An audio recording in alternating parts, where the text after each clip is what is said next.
His Excellency President Ramos Horta, His Excellency President Ramos, Vice President De Castro, other officials of the Philippine government, members of the delegation from Timor-Leste, ladies and gentlemen.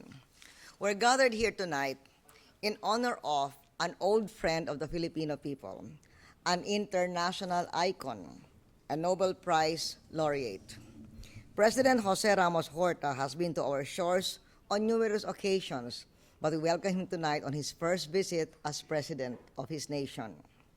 He would have been here earlier, but 6 months ago, an assassin's bullet almost put an end to his life and therefore causing his trip to be postponed for his recovery. Since then, however, his land of 1 million people has been peaceful. The rebel leader was killed in the presidential compound, and 800 rebel soldiers have pledged allegiance to the government. The Philippines is a natural partner of Timor-Leste in many ways. Filipino religious missionaries, peacekeepers, and development workers ministered to the needs of the Timorese people and stayed with them during the dark days of their struggle for independence at great risk to their own safety and welfare. Today, the Filipino community in Timor-Leste come from various backgrounds, such as, aside from religious missionaries, include police officers who are part of the UN police, international consultants and aid workers, UN volunteers, and construction workers. A Filipino military general commanded the UN peacekeeping forces.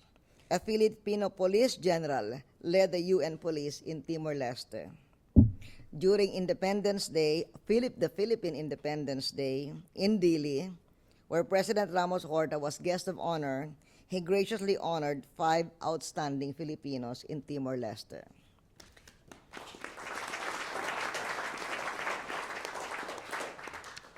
During our bilateral meeting this morning, we welcomed the opportunity to have all the technical cooperation and partnership that there can be.